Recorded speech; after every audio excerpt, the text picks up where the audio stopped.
So, shall we thank God for the gift of learning Torah together? Yes.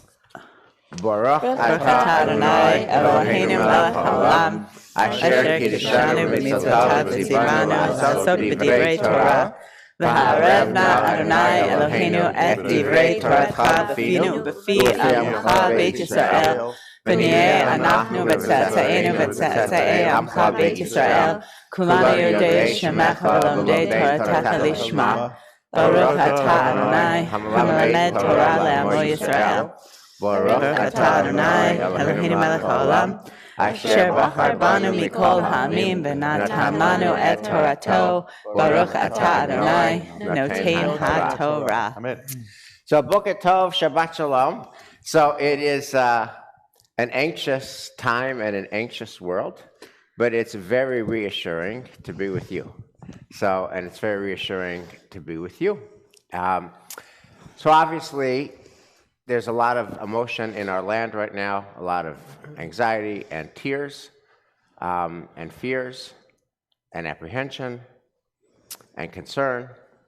And it turns out that the machzor that we were with last Shabbat and that we're going to be with Sunday night and Monday also has a lot of anxiety, a lot of edge, a lot of concern, and a lot of tears. So what I wanted to do today was to look at 3 stories that we encounter in the machzor on Rosh Hashanah, each of which deals with the theme of tears, of a lot of emotional intensity.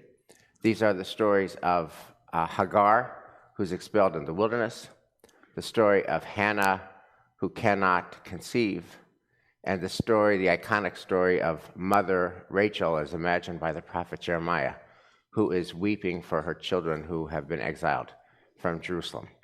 And we're going to look at each of those 3 stories, each of those vignettes on their own, and ask what is the function of tears in those stories, and what's the message of each story, and how does the theme of tears advance that message. And then when we are done with the 3 Rosh Hashanah stories, we'll kind of step back and ask what's the relevance of these 3 stories, Hannah, Hagar, Rachel, to our time. Then the contrast, meaning is always found in contrast, is the text from Isaiah, which is it's a famous text that we read as the Haftorah for Yom Kippur. And the part that always gets the press is this the fast that I want? I don't need your rituals. I want you to feed the hungry and to feed the hungry and house the homeless and free the oppressed. That's the part that gets that gets the notice. But what I noticed this year is that Isaiah's prophecy is sandwiched by tears. The beginning and the end also deal with this theme of crying in ways that I had not realized before. So, without further ado, Michelle, can I ask you to just read the first text on page 1? This is the story of Hagar and Ishmael expelled into the hot wilderness, page 1. Early next morning, Abraham took some bread and a skin of water and gave them to Hagar. He placed them over her shoulder, together with the child, and sent her away. She wandered about in the wilderness of Beersheba. When the water was gone from the skin, she left the child under one of the bushes and went and sat down at a distance, a bow shot away. For she thought, let me not look on as this child dies. And sitting thus afar, she burst into tears.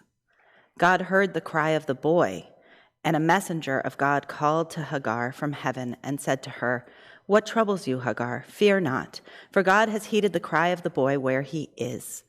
Come, lift up the boy and hold him by the hand, for I will make a great nation of him. Then God opened her eyes, and she saw a well of water. She went and filled the skin with water and let the boy drink. God was with the boy as he grew up. He dwelt in the wilderness and became skilled with a bow. He lived in the wilderness of Paran, and his mother got a wife for him in the land of Egypt. Thank you. Okay, so what is the point of the story, and how do tears fit into it? This is the most troubling of all the texts that we have. The thing that troubles me the most is the fact that that God and the malach, the angel, they pay no attention to Hagar's crying. Her tears go unheard. It's the cry of the boy. We don't even read that the boy is crying. Obviously, he's crying out because it's obvious, but it's not mentioned. So I just find this whole text very troubling from that perspective. And then, of course, the other thing that I kind of noticed in all the texts was the idea that the tears of women seem to be misunderstood and less engaged than they should be. We have the tears of each of them. Okay, so but in this moment, obviously the theme is a broader theme. But I just wanted to bring that. What puzzles me here is Hagar's position here. She's crying, but it feels like, based on the story, she's powerless, that she cannot do anything regarding her son. So it's a little ambiguous in what she's really feeling.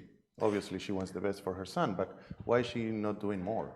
Right. What's fascinating is, as Dan pointed out, we actually didn't even know that the boy was crying, right? And somehow God hears these unexpressed tears over there, but does not seem to respond to Hagar. In the same vein, can I say interesting. something? Yeah.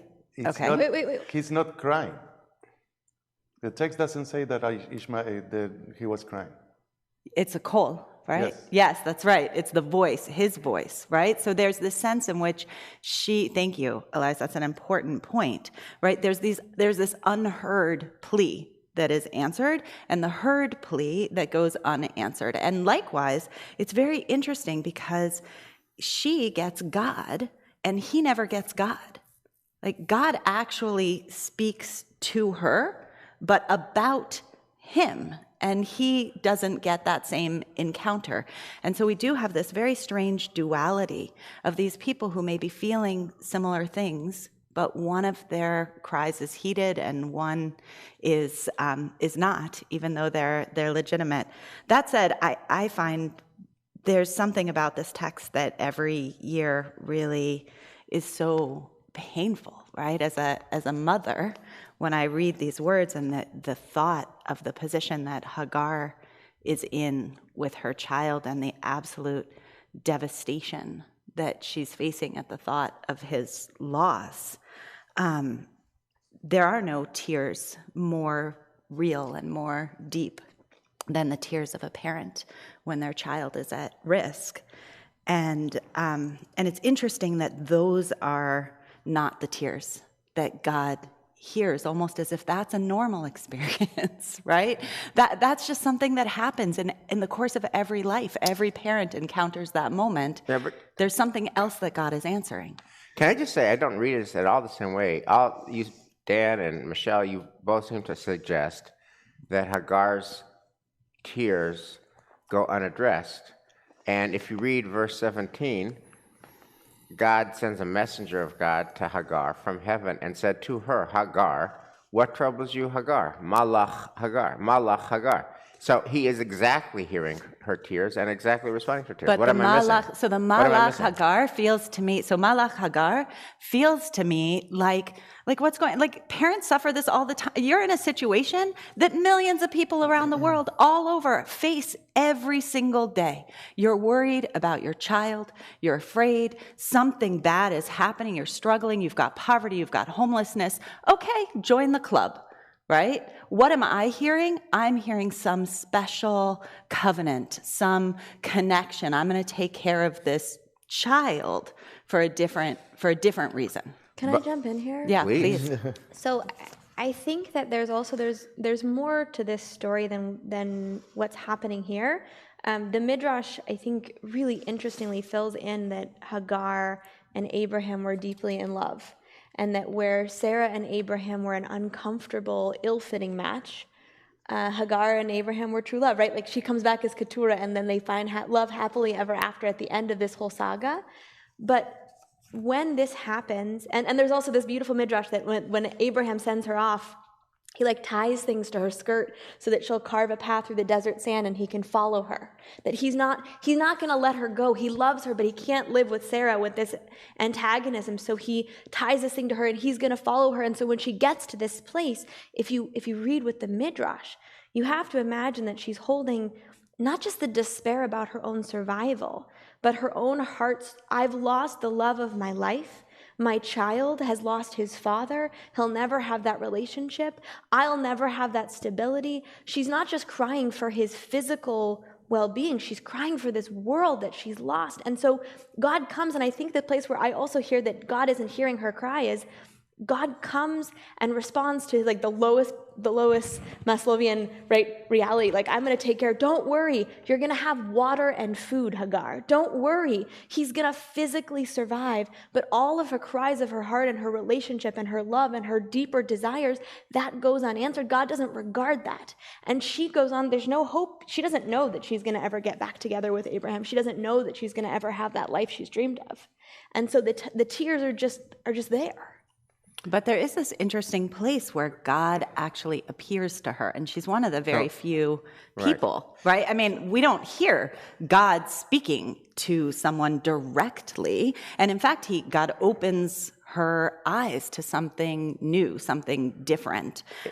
If we imagine the well standing for more than just water, she has this encounter that's pretty unique. I feel very sorry for Sarah. Yeah. Super sorry for Why? Sarah. Because look at how miserable her life was. She couldn't have kids. Yeah. Then Abraham has a son with a slave, Hagar. All right? Based on your midrash, he loves her more than he loves Sarah. Yeah. Two things that are miserable already. Now, my whole life, this phrase has been haunting me. Abraham circumcised Isaac when he's 8 days old. Think of that for a moment. And I'm sorry, I'm going to be a little cruel. Suppose that you have Ned, and God calls you and says, Wes, you have to circumcise your son. I did it. You don't have to. No. I did it. No. I did it serious about that. Without the Rabbi Chill was there, man. Without the moil, something with that hasn't been in practice. Let me finish here. Why are we going there? Poor. No, but I have to say, poor Isaac. Thank God he was able to have 2 kids after that. Like, he butchered him most likely. So I just want, in the interest of... Wait. Let me finish. So, and then she's powerless unto that, and then she's powerless when God sends Abraham to do the sacrifice. Like, poor Sarah. So she's the victim in all this story. But getting back to tears. Thank you. There's so many women This is a runaway train and a runaway class. We got to get some decorum over here. But actually channeling all of your different reads in the story, I think it's actually very helpful and very rich, because a traditional read that I grew up on with this story is that this is a story about self-pity. And that Hagar is self-pitying, and she's crying, and the tears blind her to the wealth of water that was there all along. The angel comes to her and says, Hagar, what's going on? What's with you? Malach, open your eyes. You can see this well of water all along. Oh, self-pity is bad. If I can put the self-pity to the side, then I can open my eyes, then I can see the well of water, then I can drink, then Ishmael can drink, and then Ishmael can grow up to become a great archer, and we're going to be fine. That's a surface level reading of the story, right? What all of you have contributed to the story is, I think, much richer, which is that there's, in that first read, the surface read, tears kind of are an obstacle to moving on. But in your read, there's just a lot of unremediated brokenness that never gets addressed. There's Hagar's broken heart because she lost the love of her life. There's Hagar's broken heart because her son lost his father. Neither of those ever gets remediated. There's Sarah's agony. She couldn't have a baby and until late, and actually Abraham loves another woman more than me. And all of that is pain. So you have in here tears that just stand for brokenness that in the end gets normalized. And one of the things, I was listening to an NPR segment about the virus, is about the numbers as they keep growing worldwide and in our country, the normalization of brokenness. So now it's 202,000 Americans who have died. The normalization of brokenness. So now there's another riot. The normalization of brokenness. So now there's more unrest. There's the normalization of brokenness. And I think the normalization of brokenness for the tears that never got responded to is one of the reads of this story. Let's move on to the second story, which is Hannah and her inability to have a child. Elias, do you want to read this one? Moreover, on page 2, verse 6, moreover, her rival. If I read, you sing. Okay. In Spanish. Okay. Moreover, her rival, to make her miserable, would taunt her to Adonai had closed her womb. This happened year after year. Every time she went up to the house of Adonai, the other would taunt her, so that she wept and would not eat. Her husband, Elkanah, said to her, Hannah, why are you crying and why aren't you eating? Why are you so sad? I'm not more devoted to you than 10 sons. So let me double click here. Would love the read of my female colleagues on this particular line. What do we think about husband Elkanah? Why are you crying? Why aren't you eating? Why are you sad? Am I not more devoted to you than 10 sons? Careful what you said. I'll give you Careful the what you said, ladies. place here. It's interesting. I actually quite like him. And You like him? I like him. And here's why I imagine this, and this is something like, when I work with middle schoolers, I always retell them the stories, and I tell them without the text. And when I tell about him, he just loves her so much, and he says, why are you letting this get to you? I love you. We love each other. We have this amazing marriage. We're enough. It's enough. I don't need you to be more than this. This is okay. You're okay. I love you. And he means the best. He doesn't get it. He doesn't get the deepest yearning and desire that is in her heart. He doesn't get her the extent of her pain. He feels like her pain is just coming in because of this other wife who's teasing her and making her wrong. But he's acting out of love. Like he does all the right things. He gives her extra portions. He's really supportive. He's a good guy. Yeah, I have another take on that. Well, hold on. Go ahead. No, it's okay. To I'll me, hop he in. seems clueless of her feelings. Yeah. Completely clueless. How are you? What's going on? Give me my food. It's like many men like me included. Where's my food? I've been working the whole day. Clueless about her feelings. Michelle? I'm going to be somewhere in between the two of you. I do believe that actually he loves her, and he's trying to say the societal norms of what you think you're supposed to achieve are not what I want and what I need. I love you as you, and that is beautiful.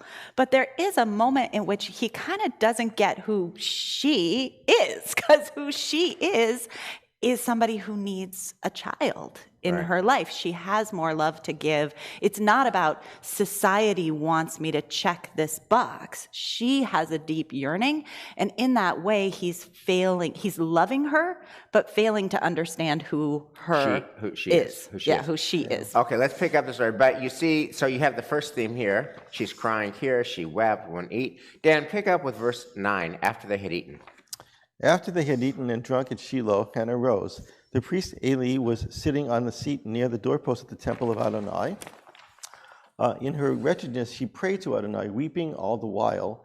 And she made this vow, O Adonai Tzvaot, if you will look upon the suffering of your maidservant and remember me and not forget your maidservant, and if you will grant your maidservant a male child, I will dedicate him to Adonai for all the days of his life. No razor shall ever touch his head. As she kept on praying before Adonai, Eli watched her mouth. Now Hannah was praying in her heart. Only her lips moved, but her voice could not be heard. So Eli thought she was drunk. Eli said to her, how long will you be a drunken spectacle of yourself? Sober up. Okay, pause.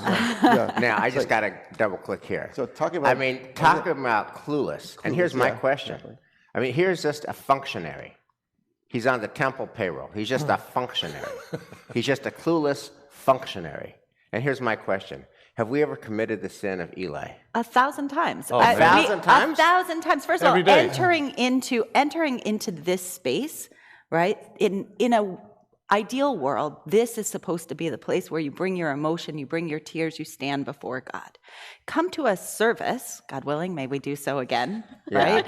And there's decorum, and there is, you say the words and you stay and you smile and how are you? I'm fine, right? We as Americans have a lot of trouble with the idea of I'm going to come into shul and I'm going to cry. I'm going to break down. That's different. That's different. In other words, there are like conventions and protocols that synagogues and churches and mosques have services and please rise and please be seated. But the decorum of that space. He was living in that same world. Right. I mean, he experienced that same level of decorum. But he sees her. He sees her weeping away, and he sees her like she's so broken she can't even speak. And he sees her. This is not like he's officiating at a service with 600 people. May we do that again? He's one-on-one. Like she's crying, and I'm right here, and I'm thinking she's drunk. No, he walks in on her crying. It's different. She's not coming to him and sharing her heart and saying, I feel so broken. Will you please? She's not doing it in a way that is socially acceptable. She's broken down. And I love that our rabbis come along and redeem this story. Yeah. I think we do that all the time. How do we do that all the time? Because it's very hard to, first of all, you just said it. When we have 600 people, and we have to admit this. When we have 600 people here, can we really get deep in the souls of everybody who is there? No, it's impossible. No, but if somebody's weeping before you... We are worried about doing well in our services, try to do meaningful services, trying to communicate beautiful words to people. And by the way, I love when congregants tell me, you sang so well. They tell you the same. You almost made me cry. Almost. It's like, it wasn't good enough. I mean, if it would have been good enough, I would have cried. But you almost made me cry. Love that. Anyways. But Canada Park Avenue makes people cry all the time. Of course. He's so spiritual. Anyways. But what I'm saying is that it's very hard. I mean, when most of the time we realize how somebody is feeling, if at all, when we are meeting one-to-one, and the person opens up. All right, I don't think he's in a payroll, but you think that now remember, this is not happening in the presence of 600 people. Yeah. This is happening in the presence of 2 people. Okay, Hannah, who is in deep pain, who is weeping, it says explicitly, weeping all the while, and Eli. And my question is, one-on-one, do we ever miss this so badly? So I think yes, and I think it often happens when we don't give ourselves permission to feel our own feelings, that then when we see somebody else expressing their feelings, we get angry at them. Like, how dare you have the audacity to come in here and be real when I just have to come in here and go through the motions every single day. I don't get to really cry out my heart in front of this ark. I don't get to have feelings. I have to be this official person in the synagogue. I have to move things through. I have to help all the people, and I never get to feel. And how dare you feel? And how dare you be so raw? Get out. I don't want to say that I'm a better person than you, but I've never felt that. Alisa, you're you're absolutely right. And I can identify myself with that because I remember vividly my dad passed away 10 years ago in May. And it was before Shavuot. And then, no, it was after Shavuot. So then the next time we said Iskor, I was weeping inside. And I was crying while I was reciting Iskor. And then I said, I have to put myself together to be able to sing El Maleh Rachamim because I'm serving the congregation. So that idea that we cannot let our own feelings fly sometimes is true. And I think it's important. I think, it's important to acknowledge the ways in which when you have a role, you're sometimes limited by that role. And I think he feels an obligation not only to like his own inner turmoil about being able to express versus not being able to express emotion, but also about protecting the space. And he really does, like, I buy that he thinks she's drunk because probably he never saw people really be real in that space. So that's where I want to double click. So I want to double click on that because there's this social convention that you wouldn't come to this place to cry. Like most people who come here on Shabbos morning would not expect that someone would weep their heart out in the shul. You'd never come here to be moved. Right. You would never come here to actually be moved. No emotion. Do you hear that? No emotion. For that, you go to Park Avenue Cinema. Right. But in an ideal world, that actually is what this space is for. Right. And in a sense, the social convention holds us back from even expressing it in the first place, so that there's a pattern recognition problem. He doesn't understand what he's seeing because nobody's ever done this before. What happens to Michelle? Right? What happens to the people who come to Iskor? Right. So I think actually there's this amazingly redemptive move that the rabbis make, which is they actually say, Chana is the way you should pray. Right? Actually, you know what? This whole decorum, this whole like social convention, we have to push against that. Her prayer is the ideal prayer. If you come into this space, you should be bringing your heart. And we should be getting so used to it that we're saying, wow, you know, how can I hold your pain? So, okay, not to dwell here excessively, and we'll move on because it's just a side note, but I think you're all letting Eli off the hook. And I hope that we never do this. We do that. It is true that there are conventions, but in the end, this vignette that Dan read is a story of one woman in deep pain and one man in her presence who cannot see her deep pain, who misreads her deep pain, who can't see her deep pain, who thinks she's drunk when she's instead broken. And all the stuff about prayers and we should be more emotional and all that stuff. I mean, that's true. That's a separate critique. You know, Heschel wrote that in the 50s. That's true. But to me, the cautionary note of this is, as I'm reading this, I'm thinking to myself, I hope I never do this. I hope we never do this. I hope we're never so focused on functionariness that when there are tears and brokenness before us, we can't even see it. But we also have to be a place that invites tears and brokenness. Yeah, of course. Can I say the story something? gets worse because Eli is the one that gives her, like, her prayers don't get answered on her own merits. It's because he sees her, because they have this terrible altercation, because he doesn't regard her. That's when her prayers get answered. And so I think there's also something in here about, yes, we don't want to be that person, but if that does happen, and if we are in those situations, we want to then right that wrong by doing whatever we can to help the other person. We want to right that wrong by using those adversity, those moments of challenge to help make the right thing happen. So, yeah, I don't want to be that, but also we are Well, that. can I say something quickly? Yes. Based on what Michelle said, I come from abroad. I know it's a surprise because of my accent. Nobody can tell that. But basically, in Argentina, or in many South American countries where you let your emotions out, the experience in synagogues is completely different. Mm-hmm. People cry, people jump, people laugh. They cry of happiness. They hug each other. It's like it's weird not to see somebody crying during services, and that's acceptable. And if you don't cry, you're saying, "Oh, you're so cold." You know, wow, you don't belong here. And there's some way in which perhaps this moment, the coronavirus moment, may enable us to have a reset on our vulnerability settings. Like maybe when we come back into this space together, we can all cry those tears of joy, and we can all share with each other our real vulnerability, our real emotion, our real lives. That would be my hope. Amen. So let's just pick up with the story. Verse 15, Dan. And Hannah replied. And Hannah replied, "Oh no, my lord, I am a very unhappy woman. I have drunk no wine or other strong drink, but I have been pouring out my heart to Adonai. Do not take your maidservant for a worthless woman. I have only been speaking all this time out of my great anguish and distress." "Then go in peace," said Eli, "and may the God of Israel grant you what you have asked." That's what Elisa just said. She asked, "You are most kind." She answered, "You are most kind to your handmaid." So the woman left, and she ate and was no longer downcast.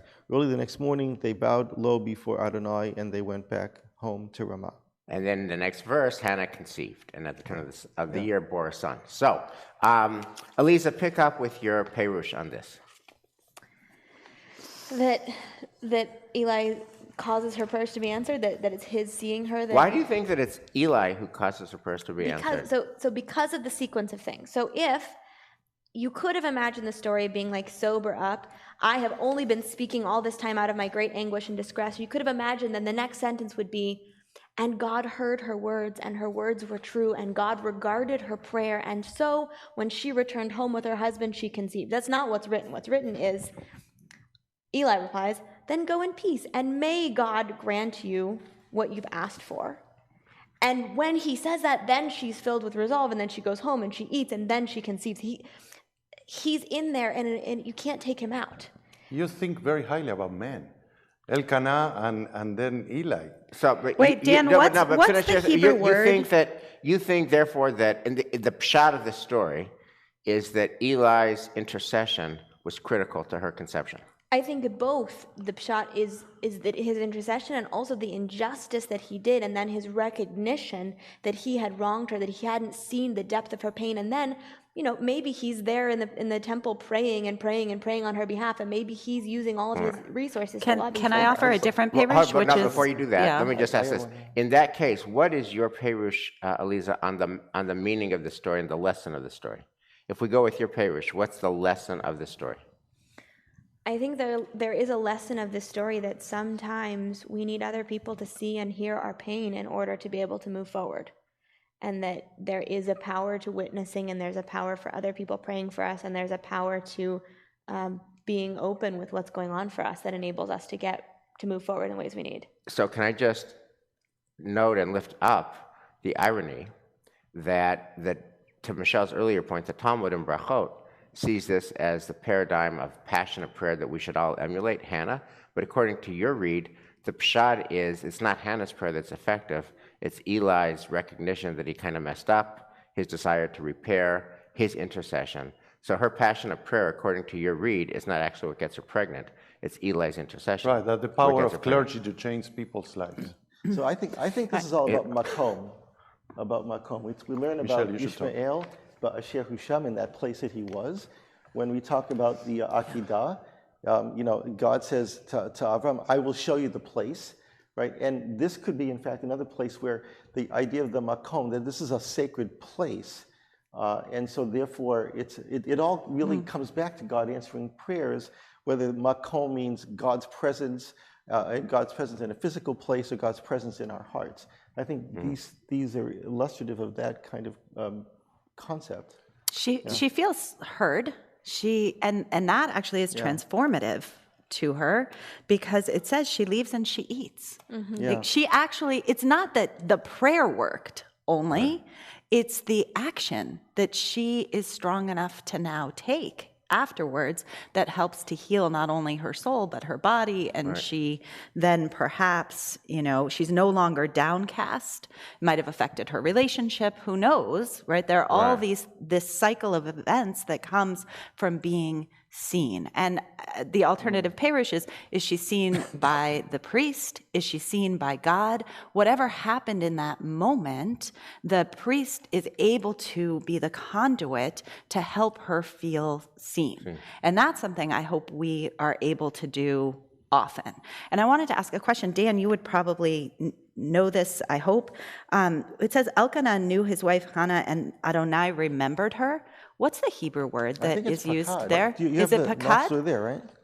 Where? Right, because that that connection there of that sense of pakad, which of course harkens back into Sarah's story, links these tears. It says, "Vayera Elkanah et Hannah ishto va'izkerea." Va'izkerea. So it's not pakad. Great. Sorry. So Can I say something? Yes. I don't want to contradict you, okay? But in the Hebrew side of the Machzor, it says, verse 13, Hannah became a model of prayer for the rabbis who based much of our practice regarding recitation of the Amidah, the silent prayer, on this chapter in the book of Shmuel. Yeah. So basically, the way she prayed is what it makes the whole thing. Right. But hold on, because I think there's an important, what the rabbis are doing. It's totally possible that the rabbis organically think that her prayer made this happen, and I love that read. I love the read of the rabbis that they believe that actually women have the capacity to pray deeply, and that authentic prayer is the right prayer, and that you don't have to have decorum, you don't have to have all this. But also, there's a way in which I sometimes feel like the rabbis are trying to go back and make Eli okay, and make it right for this was okay because he didn't understand this was how prayer should be, and so. Just because the rabbis say that that's a model of prayer doesn't mean that the text is not also trying to say that adversity also caused her prayers to be answered. Okay, let me just closing word on this story. What's your take, Wes? Yeah, my take is that we are all primordial people. As we might be living in 2020, we might be sophisticated, we might have college degrees, but we are as bereft and primal as Hannah. And I say this because a few years ago when I went to Hartman with a group, they had a day trip to Shiloh. and they went to the place where Hannah met with Eli. And it's like a touristy type of place in Shiloh. And I would never go because it's in the Shtachim, except that I was with Hartman. And there's a guide there. And I was at this was like 4 years ago, so I was in my mid-50s, and I said to him, can you tell me exactly where Hannah prayed? And he looked at me like I was from Mars. And I said, can you show me the exact spot where Hannah prayed? Because, it worked for her. And he said, I don't know. Maybe she prayed over there. And I said, okay, that's good enough for me. And then I went to the place that the tour guide, like the Disneyland guide, said maybe that's where she stood. And I felt like if Hannah could pray her prayers with such intensity and it worked, I'm going to try to do Hannah's prayer in the same place that Hannah prayed. And I prayed very intense prayers, for my kids from that spot. So I think one of the lessons I take away from this is that we're all Hannah and that we all have these desperate pleas and we mean them desperately. Okay, third text is Rachel as depicted by Jeremiah. Eliza, would you pick this up on page 4? Thus said Adonai, a cry is heard in Ramah, wailing, bitter weeping, Rachel weeping for her children. She refuses to be comforted for her children who are gone. Thus said Adonai, restrain your voice from weeping, your eyes from shedding tears, for there is a reward for your labor. They shall return from the enemy's land, and there is hope for your future. Your children shall return to their country. Can I pause there for a second? Okay. Why is Rachel weeping? She's lost her children. Her children are gone. They're exiled, okay? And what is the answer to these tears? I feel like this is like such a Job moment where God thinks, oh, no problem. We're going to make it all better. We're going to give you something. Here's a different child. Here you go. No problem. Fixed. So, right, but your children shall return to their country. Right, but as if it will be just all good, like all the suffering that they're going through. Right. It's all okay. They're home. They're going to be in the land. We're done. We don't have to worry about it anymore. But there is this sense in which the suffering of this moment matters, even if we believe that there's a redemptive moment to come. Okay, that's fair enough. I mean, that's a trope you could put through all of Jewish history, from the Bible to the Holocaust in Israel. Yeah, so the generation finally got out. That's great, but what about the 430 years of people who died? And Israel came after the Holocaust, but what about the Holocaust? There's always the part that's unredeemed. I mean, that's and so. Right. Or the common phrase these days. Unfortunately, I think it's a very unfortunate phrase. We are going to get through this. Mm-hmm. Who is we? There are many people who we are losing. They are not going to get through. 200,000 and more. Right.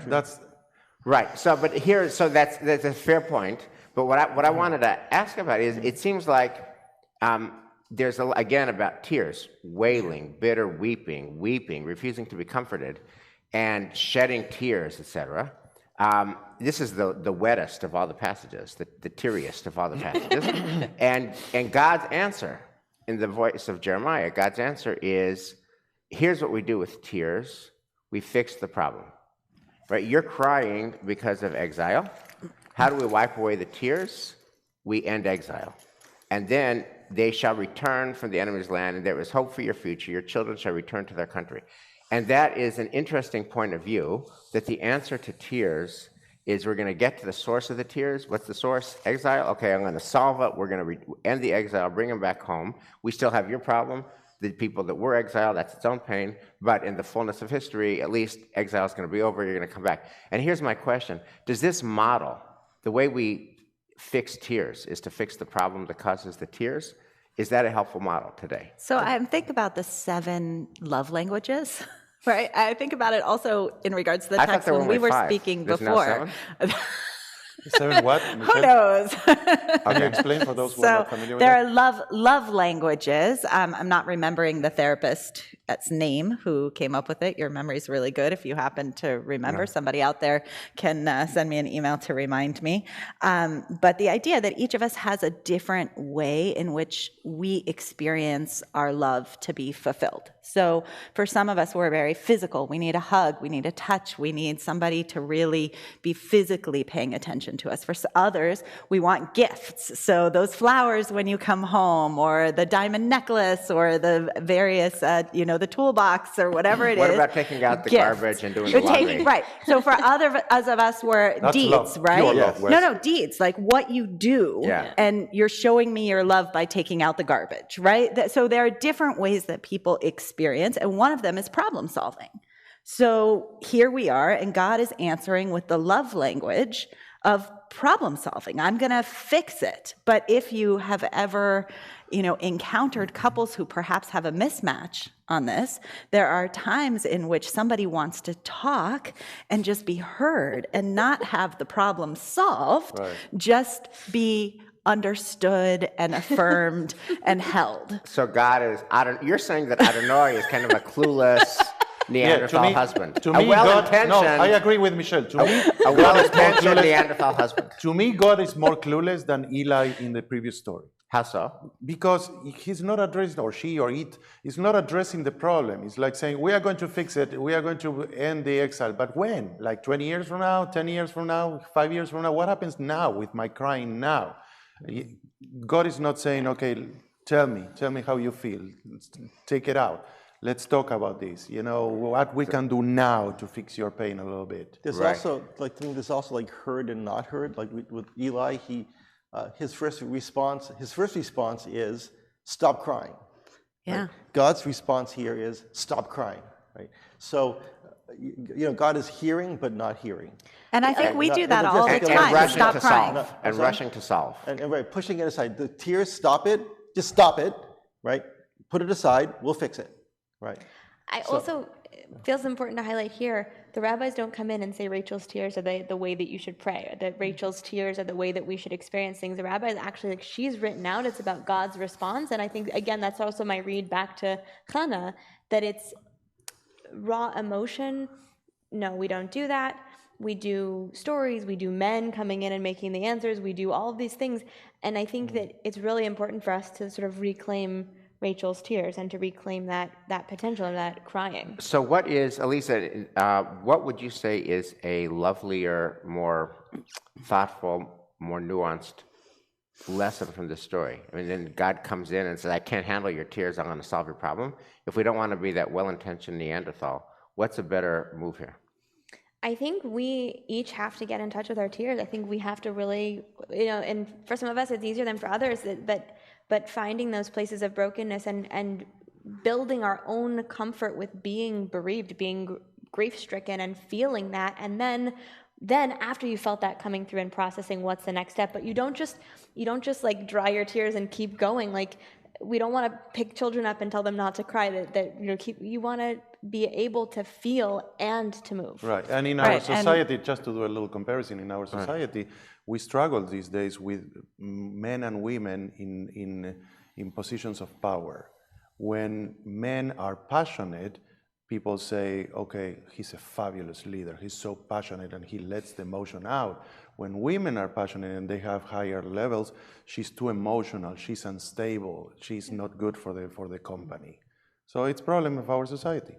Yeah, and I also find it really interesting that, the rabbis could have chosen anything as our readings for these holy days. And they forced us to come face to face with crying. I mean, you're very right to pick out this theme here of tears. It was Elisa's good idea. I'm a Neanderthal. I went on. I'm like, hey, what should we talk about? And she said, tears. Oh, tears. Okay, tears. You're in Canaan, Eli. So keep going. It's before you. I'm careful. I can't lie. It was her idea. Keep going. Let's keep doing the trash, Wes. Because actually there's something different about each of these tear stories that we can tease out, and there's almost an endless depth. You've asked the question so many weeks in a row, do we read these stories differently in a coronavirus moment than we read them before. And I think each of them has so much power to pop in different ways today. The reading I gave you this morning on Hannah would not have been the reading that I would have given you last year or the year before or the year before that. And I think there's a way in which Rachel here, I see Rachel and God calling to her, like a 5-year-old, like you tell, stop crying, you dry your tears, it's all going to be okay, I'm getting you a pony, right? And there's a sense in which, that's great, but the child kind of never learns how to manage their tears. And right now, as Elias so beautifully pointed out, we're in this place where we kind of have to cry. It's great. I hope that there's a rapid test coming around the corner in October. I hope that there's a vaccine coming around the corner. I hope we're going to get out of this. That redemption matters. I need to hear about that redemption. Right. But I also need to know that it's okay for me not to be okay. Can I get a bunny? So is that... so come to my house anytime. Before we leave the Rosh Hashanah text, let me just try to summarize, right? In each case, the tears are met with a solution that solves the problem that gave rise to the tears at some level, although, of course, there's deeper levels to the tears. But at the surface level, right, Hagar cries because, she's thirsty and her son is thirsty, and maybe they're going to die from thirst. There may be deeper reasons, according to the Midrashim, et cetera, but there's, all right? And she cries. The angel of the Lord says, here, open your eyes, and voila, there's a well of water, and problem solved, no longer thirsty. Hannah cries, cannot get pregnant. Her rival Penina is always getting pregnant. She can't get pregnant. She weeps, she cries. However it happens, her prayers, Eli's prayers, a combination. She and Elkanah have relations. She conceives, and Samuel's born. Problem solved. Rachel cries because I can't be comforted. Exile. Answer, exile over. They're coming home. And no more tears. Okay? In all those cases, you have tears from some problem that is solved within 8 verses. It's like watching a crime show. Within an hour, the crime is solved. Within 8 verses, the tear problem is solved. Okay? And what I hear you saying is, it's nice to be action-oriented. It's nice to be inclined towards that. But the risk of all that is it doesn't allow us to sit with the tears, and that it's okay to not be okay. Right. And we're in a not okay place, and it's okay to not be okay. And it's okay to not, while you don't want to end not okay, you don't want to be marooned in not okay, it's okay to be not okay for a while before we get to the solution. Okay. Now, let's contrast that to Isaiah. And here's the part, let me just frame it this way. We're on pages 5 and 6. If you look from verses 4 and on, that is the part of Isaiah's prophecy that always got the press for me. This is the part that I always focused on. Verse 5. Is such the fast I desire, a day for people to starve their bodies, including no caffeine? Is it bowing their head like a bulrush and lying and sackcloth and ashes? Do you call that a fast, a day when Adonai is favorable? And then verse 6 and 7, this is the heart of it. No, this is the fast I desire, to unlock the fetters of wickedness and untie the cords of the yoke, to let the oppressed go free and break off every yoke. It's to share your bread with the hungry and to take the wretched poor into your house. When you see the naked, to clothe them. Do not ignore your own flesh. Then shall your light burst forth like the dawn, and your healing spring up quickly. That's the poster. That's what's posterized from this prophecy. What I noticed this year, again, this popped in the age of coronavirus, is that this most famous part of the prophecy is preceded and ended with language about crying. So the Haftarah begins, verse 1, cry with full throat, without restraint. Raise your voice like a ram's horn. Declare to my people their transgression, to the house of Jacob their sin. And then, verse 9, after we've done all that Isaiah tells us to do, to feed the hungry and shelter the homeless, etc., verse 9, then will Adonai call, Adonai will answer when you cry. God will say, Hineni, here I am. If you banish the yoke from your midst, the menacing hand, the evil speech, and if you offer your compassion to the hungry and satisfy the famished creature, etc. So it's preceded and ended with a cry. What is the what do you make of that? And how does the role of crying in Isaiah here compare to the role of crying in the Hagar, Rachel, and Hannah stories? What's so interesting for me about this is that in all of the previous cases, the move with tears was to get off your tears, to do something, to distract, to Solve the harm, problem. to solve, to be obnoxious in various cases. In here, it says, if you are a person that listens to the tears of others, if you are a person that responds to other people's tears, then God will respond to your tears, not with action agenda items, not with dry your tears up, we don't cry here, big people don't cry. God will be present with you and will say, here I am. And that moment is not a solving moment. That's just like, that listening voice when you talk with a parent or a loved one or a therapist who says, like, tell me more. What are you really feeling? That's how God's going to be, but only if we are doing that same work. In other words, this story, as you're reading it, Eliza, is about presence, not about solution. Although, for the presence, by the way, just to be fair, you have to do some solution. You have to feed the hungry, and you have to shelter the homeless, etc. So you have to do solution, but if you do solution, which involves your seeing their tears, then God will give you the ultimate gift, which is not a solution. The ultimate gift is presence. Yeah, to me, it's a little different take of the message of the whole thing. It's like, which one was the one of the Treyasar that says, don't give me your prayers, just do actions. A lot of them. Right. Amos, Hosea, right. yeah. To me, that is the message. Saying, I don't get this idea that you don't do anything, and then you come in Yom Kippur and you fast, and you said, oh, I'm sorry, I'm a sinner, and that. Don't do that. Go and do stuff. Feed the hungry. Listen. Do. That's my take on the whole thing. How do you see the Yom Kippur? We just finished Rosh Hashanah last Shabbos and Sunday, and we're coming to Yom Kippur. Evidently, we're coming to Yom Kippur this week. How do these two sources on tears, the three women and Isaiah, how do they fit together for you guys? Can you start for one? Can I what? We are asking you. How do you feel about this? Yeah. I was really curious about the Hebrew. Yes. And on page, doesn't matter here, but the Hebrew is kara. It's a different form of cry.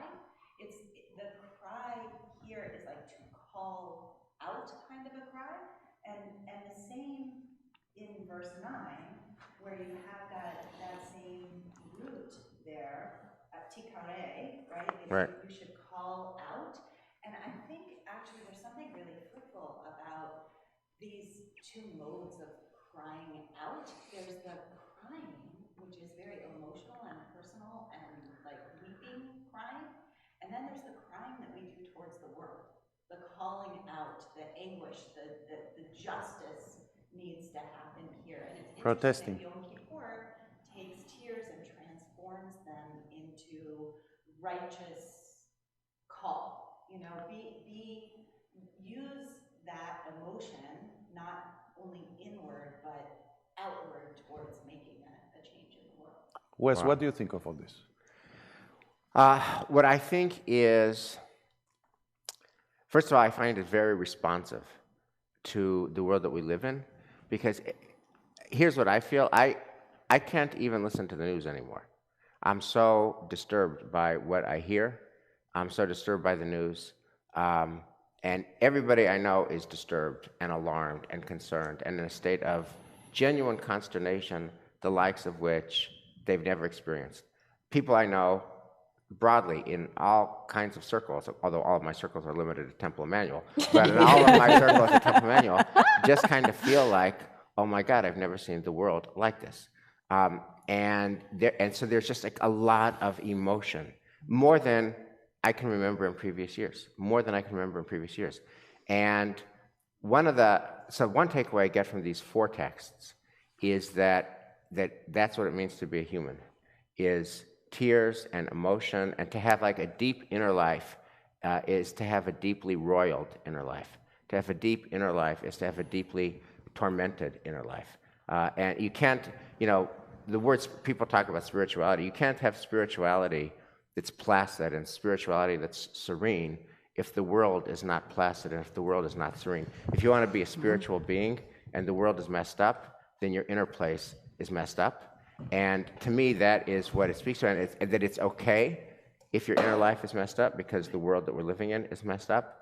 And I think some combination of being okay with not okay and some call to action, what are we going to do to make it better, are the messages of these texts for me. Song. Those who sow in tears. No other song. Those who sow in tears will reap in joy, will reap in joy. Those who sow in tears will reap in joy. It's the song of the dreamer, from a dark place it grows, like the flower in the desert, the oasis of our souls. Come back where we belong. You who hear our longing cries, our mouths, our lips are filled with song. You can see the tear-filled eyes. Those who sow in tears will reap in joy, will reap in joy. Those who sow in tears will reap in joy. Shabbat Shalom. You have 5 minutes for a coffee break, decaf, and we'll see you at 9:30.